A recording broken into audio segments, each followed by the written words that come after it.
And another person, Trump appointee, out there conning more people this week.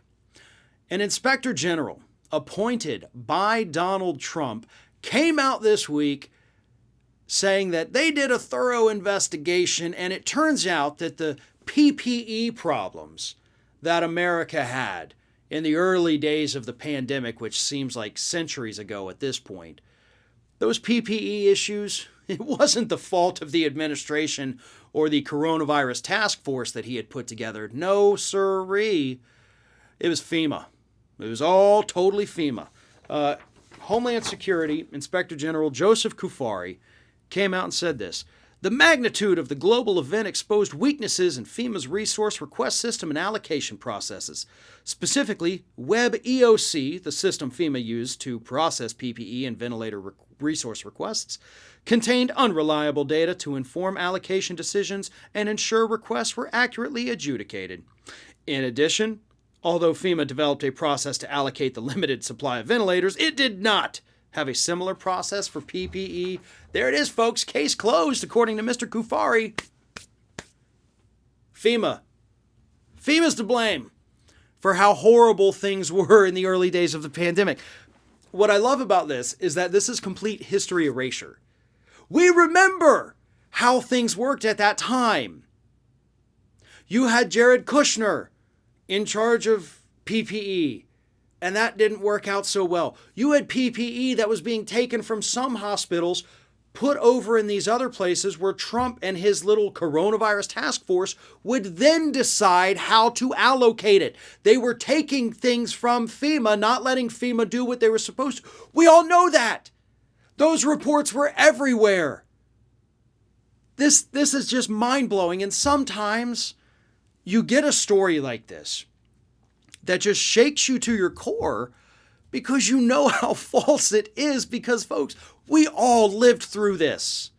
I know I said it feels like centuries ago, but I'm hoping the more I say these things, it jogs your memory and everybody's like, oh, wait, yeah, I do remember that. This was crazy times.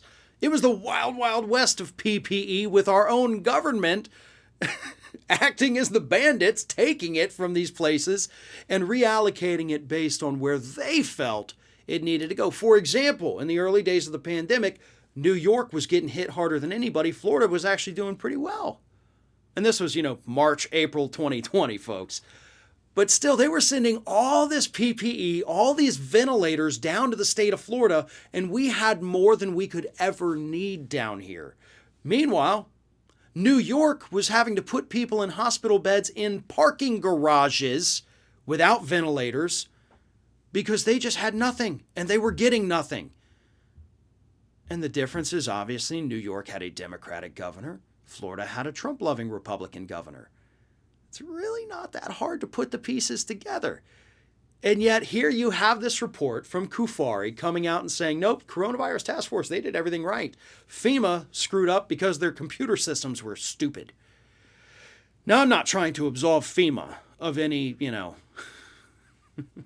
any problems that they had during the pandemic, because sure, they had plenty. Everybody had plenty.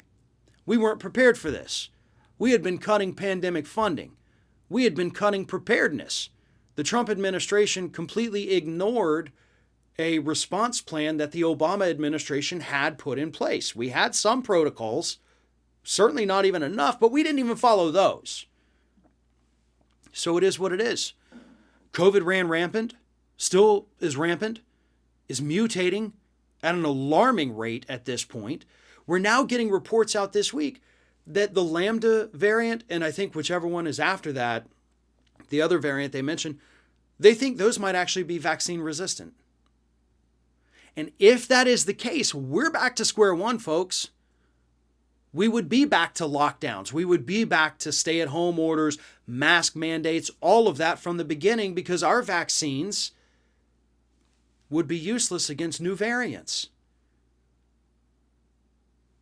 It is what it is. We've elected crazily incompetent people, and we're reaping the repercussions of that. And it's terrifying. And yes, it's unfair to the people who didn't vote for all of these incompetent buffoons.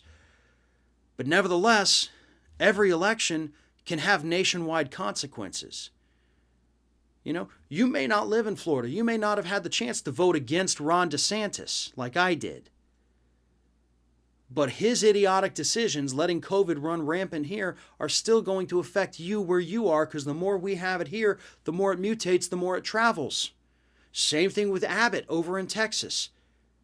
Same thing with Hutchinson in Arkansas, and Ivy in Alabama, and all of these other southern states where it's blowing up. It's going to make it back to the blue states. It's going to make it to the West Coast. It's going to make it to the, Midwest. All of these decisions from all of these politicians, big and small, local and national, they all affect each and every one of us. FEMA screwed up in the beginning. The White House Coronavirus Task Force screwed up even worse than that. Trump screwed up. Governors screwed up. Democratic and Republican governors hid COVID data. Cuomo and DeSantis, I'm looking at you both. And we're still stuck in it. And as I mentioned, we may be back to square one really soon. But hey, I appreciate you tuning in today, and I appreciate David Pakman and everybody else at the David Pakman Show for letting me fill in. Again, I am Farron Cousins. You can get me on Twitter, Instagram, Facebook at Farron Balanced, youtube.com/The Ring of Fire, and my personal YouTube, youtube.com/Farron Balanced. Thanks for watching, and stay tuned for today's bonus show.